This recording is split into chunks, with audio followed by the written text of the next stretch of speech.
Après un an d'accès anticipé, sa sortie est enfin annoncée. Salut tout le monde, c'est Saman, on se retrouve aujourd'hui pour une nouvelle vidéo d'annonce dans laquelle on va parler de Lego Worlds. Alors comme vous savez sûrement, Lego Worlds est un jeu qui est disponible en bêta ou en accès anticipé déjà depuis le 1er juin 2015. Donc c'est quand même assez incroyable, ça a mis vraiment du temps pour être en version finale et là c'est enfin annoncé. Et on va avoir ça sur PC, Xbox One et PS4 le 22 février 2017. Alors un trailer a été révélé en même temps que cette annonce et on va le regarder ensemble. Peggy 7.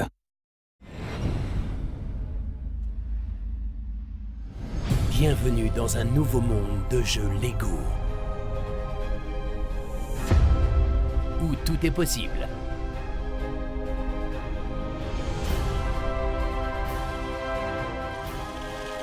Votre monde.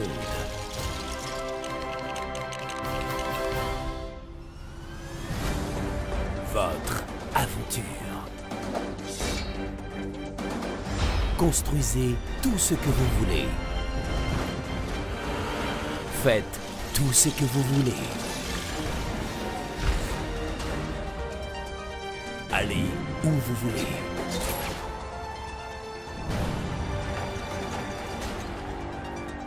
Avec des amis, en écran partagé ou en ligne. Et devenez un maître constructeur. Bienvenue dans Lego Worlds. Alors ce trailer récapitule tout ce qu'on peut faire dans Lego Worlds. La première chose, la chose la plus importante, c'est vraiment construire. Alors vous pouvez construire toutes les structures que vous voulez dans un monde entièrement fait en briques Lego. Vous pouvez choisir de construire en gros blocs comme ici, ou vous pouvez faire brique par brique avec toutes les briques basiques disponibles chez les Lego. Et ça c'est vraiment incroyable. Et puis je crois aussi que vous pouvez exporter des designs de Lego Digital Designer. Je ne sais pas encore comment ça marche exactement, mais je crois que c'est possible. Alors jusqu'à là, vous allez vous dire, mais c'est un peu comme dans Minecraft, et c'est vrai que certaines critiques l'ont présenté comme un Minecraft. Moi perso, j'aime pas trop cette expression parce que c'est vraiment très différent de Minecraft.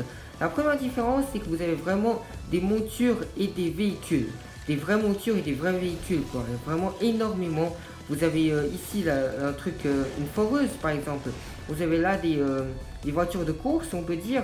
Vous avez ici là un aigle.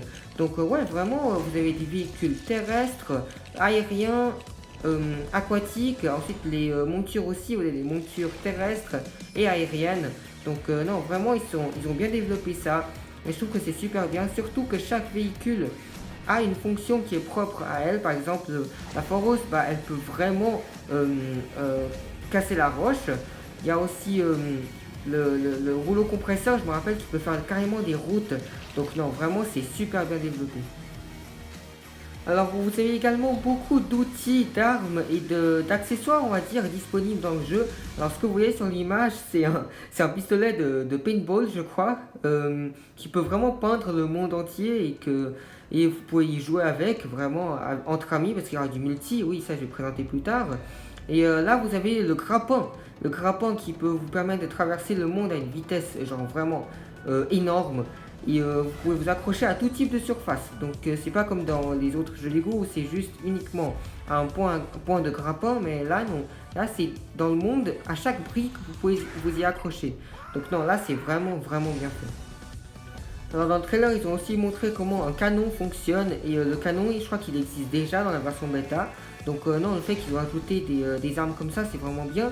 Et aussi je crois qu'il n'y a pas encore de Big Fig dans la bêta, mais il y en aura parce que dans le trailer il y en a déjà un sort de troll qui apparaît.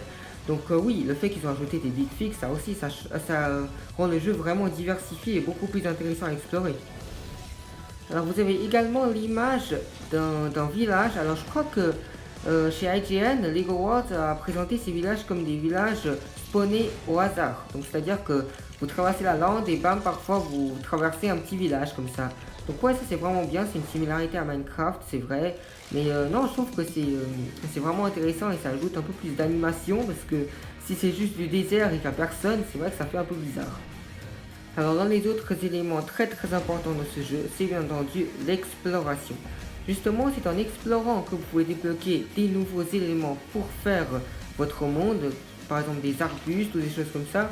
C'est en traversant les différentes landes que vous pouvez récupérer des différents modèles, des différents accessoires, des différents véhicules, des montures, des différents personnages. Et il y a vraiment beaucoup de biomes, comme on dit, de monde quoi.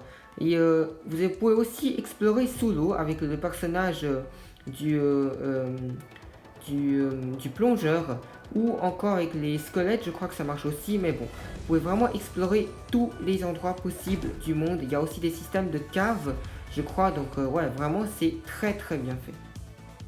Alors bien entendu, il y a un truc qui est vraiment classe, le truc le plus classe dans ce jeu, et c'est le fait qu'ils ont finalement, enfin, introduit le multi en ligne, et non pas le multi local, le multi en ligne, c'est-à-dire que vous avez une connexion internet, vous pouvez jouer avec des amis en ligne. Donc non, vraiment, les jeux Lego, je crois que c'est la première fois qu'ils font ça. Si c'est pas la première fois, c'est une des premières en tout cas. Mais je crois que si je ne me trompe pas, c'est vraiment la première fois qu'ils font ça. Donc ça, c'est juste incroyable. Quand j'ai vu ça, je me suis dit, ok, là, ce jeu devient officiellement énorme. Parce que si on peut jouer avec des amis et tout, vous pouvez créer des serveurs et tout, c'est juste incroyable quoi. Alors en fait, si je ne me trompe pas, je crois que le multi est déjà dans la version bêta qui existe maintenant. Mais le truc, c'est que je crois qu'il y a des bugs. Je crois qu'il y a des bugs et que la connexion, genre, il y a des problèmes de compatibilité, etc. Enfin, ça marche pas super bien et j'espère que dans le futur il n'y aura pas des problèmes comme ça parce que sinon ce sera vraiment dégueulasse. Alors un autre truc qui a été annoncé en même temps que tout ça, c'est l'existence de DLC ou de contenu téléchargeable. Alors pour l'instant il n'y a eu qu'un DLC qui a été annoncé et c'est le DLC nommé Lego Agents. Alors je ne sais pas si on va se baser sur les anciens Lego Agents ou si on va se baser sur les plus nouveaux qui s'appellent Ultra Agents. Donc ça je ne sais pas encore. Mais tout ce que je sais, c'est qu'il y a une mauvaise nouvelle pour les joueurs sur PC et comme moi sur Xbox One. Ce sera exclusif à la PS4 pour 90 jours. Et ça, c'est vraiment un point négatif. Je trouve qu'ils auraient vraiment pas dû faire ça. Surtout que ce jeu est censé être exclusif PC au début. Donc, je vois pas pourquoi ils ont fait ça, mais c'est pas grave. De toute façon, c'est que 90 jours, donc on l'aura aussi. Et ce DLC inclura, d'après l'annonce, des véhicules, des personnages et même des armes ou des outils propres à la licence de Lego Agents. Mais en attendant, je pense qu'on va devoir attendre la véritable sortie de ce jeu pour dire s'il est vraiment bien ou pas. Tout ce que je pouvais vous dire, c'est qu'il y aura un let's play sur Lego Worlds sur la chaîne. Je ne sais pas si je vais faire sur ordi ou sur Xbox, je suis pas encore sûr. Mais je pense que la plupart des chances, c'est que ce soit sur Xbox. Donc voilà, et puis en attendant, je vous dis à une nouvelle vidéo et à bientôt. Ciao tout le monde.